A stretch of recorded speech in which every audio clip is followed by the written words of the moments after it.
Good morning guys. Karong buntaga guys, pabukid na punta guys. Nindot kayo diri sa bukid guys kay unlimited yun ang tubig. Magtatag basakan taod-taod guys, magtata sa arberan. O niabot na may dinhi guys. Mo ni siya ang basakan karon. Unahan sa Beruela. Na damage yun sa baha guys. Dini sa unahan guys. Mura na yung dagat ang ilang mga basakan guys, di na makita ang ilang mga tumay ng mga tanom. So gikan pa ni pagbaha guys, noon ni siya ang dalan padulong sa Bunawan ug gikan kag Beruela guys. So makita nimo guys pag abot sa unahan sa Nueva Era, so dili makalusot ang motor guys tungod sa kataas sa tubig.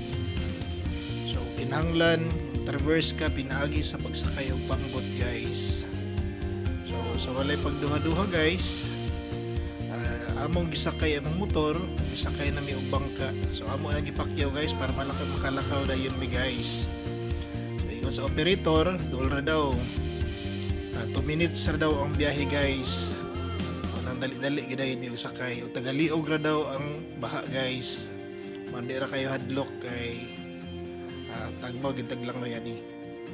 Karon guys, nangurog na akong kauban guys kay hindi ka balong mulangoy guys. Karga ng motor o nanay na guide sa amuha na ano po driver guys. Kulbaan na akong kauban guys kay karon pa mi nakasakay aning pambot nga walay balancer guys. Sa kalihukan ani guys. Yabugid mi ani guys.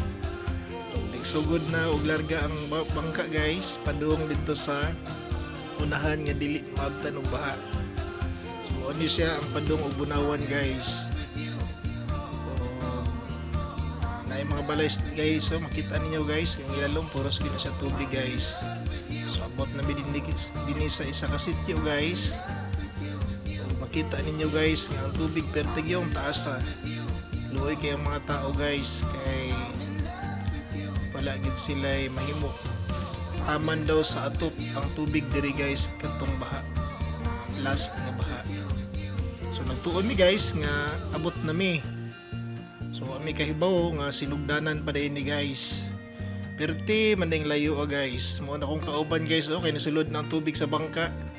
Paningkamot ko din ha kay kamay na lang kulang matuwad ning bangka guys. Di na masabtan na mong gibati guys kay first time na mo ni sakay aning bangka guys. Ingon sa operator tagaliog ra daw pero 5 day kaliugan guys kay pating laluma diri guys. Niagi pa mig sapa. Ug kanang bandaha guys, diha pud to nakuha ang silolong guys katong pinakadako nga crocodile dinhi sa Bunawan guys. So diha to dapit nakuha guys kanang naisapa. Mao na siya ang na-damage guys kana puros na basakan guys. So napuno gid og tubig tungod karon.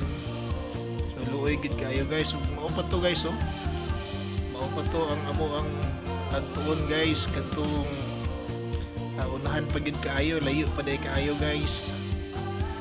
So, may magdahom nga inani day kalayo ug kayo kabalo pa lang mi guys, nibalik na unta mi guys sagi. Pero ami nahimo kay naa naman.